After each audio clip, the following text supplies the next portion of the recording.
Good morning and welcome again to another Making Mondays Matter. It is a beautiful Monday morning outside, and for many today it's the first day of school as they get back into school, especially in the primary and secondary levels. I know the tertiary level folks have been back in the classroom for a couple of weeks now, and in other jurisdictions outside of Barbados, you've been in the classroom for almost 4 weeks in most cases. But whatever it is, wherever you are, I wish that as we go through this semester, this school year, that you will have great success. This morning, I want for us to spend a little time looking at expectations.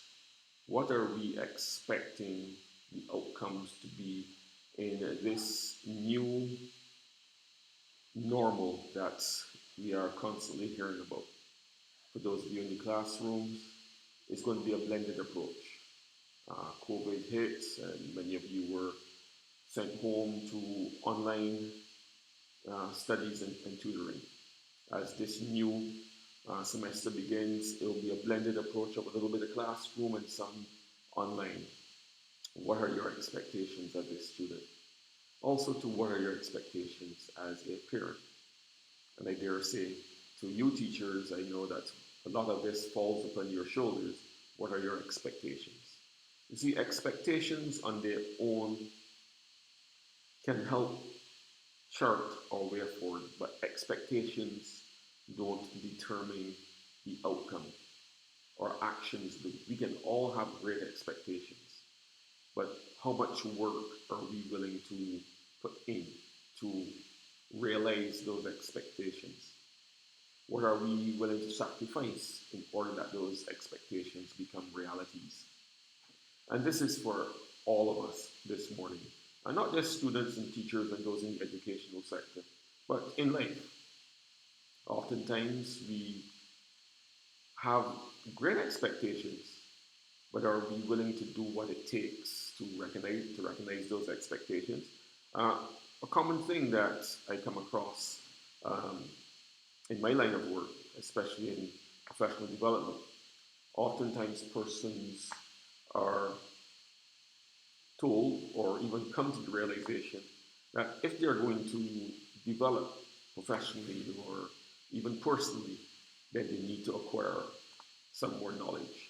Knowledge of a particular area that they're in, just knowledge that will help them get to the next level. Oftentimes, this knowledge requires that we do a bit more reading. And you would hear persons at times say, especially as for New Year's resolutions, I'm going to read X number of books this year. There are even many reading programs that give you books and things that you can read, book clubs that you can join, etc. etc. But you get the picture and painting here. And so you can have the expectations of, say, reading 12 books a year, which normally works about a book a month. And you make this pronouncement that this is what you're going to do. Come March, April, you ask the same individual, how many books have you read thus far based on your expectations for this year? And you often get, I've started one, I've started this. But how much have you completed? It's now March, April. You should be at least through 3 books already if you're going to maintain and achieve that goal.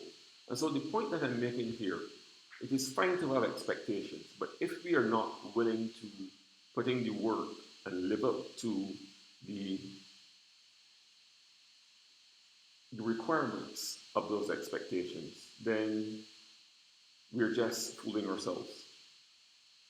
Another area that I'd like to touch on, and those of you who have been following me for a while know this, we often hear persons talking about getting fit or stronger or getting into more exercise programs or even joining uh, a gym.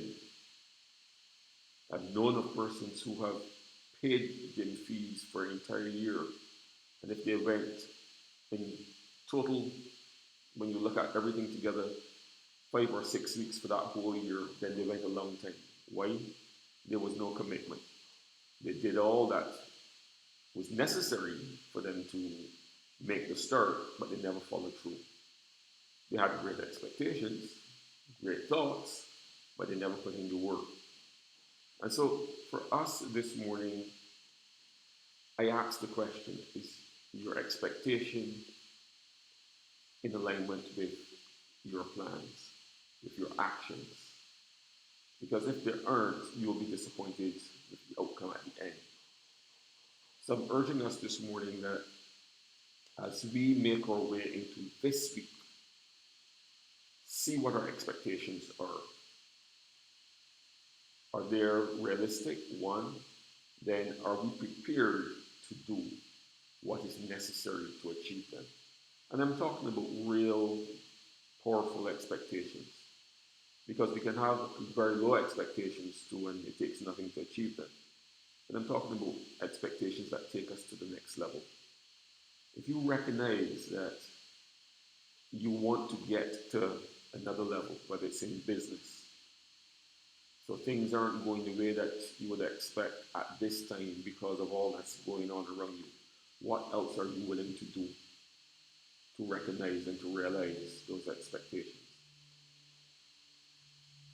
Think about that, because you must be willing to do what is necessary in order for the expectations to become real.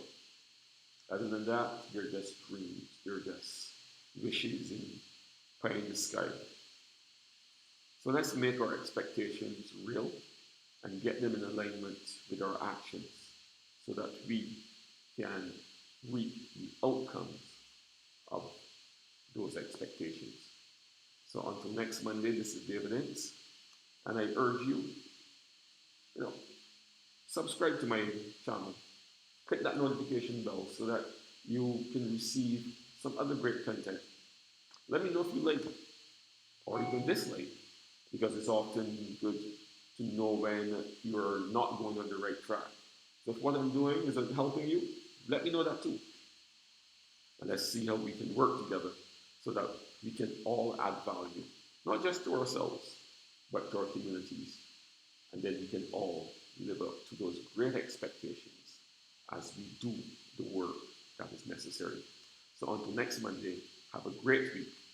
And this is David Ince again for Living Successfully.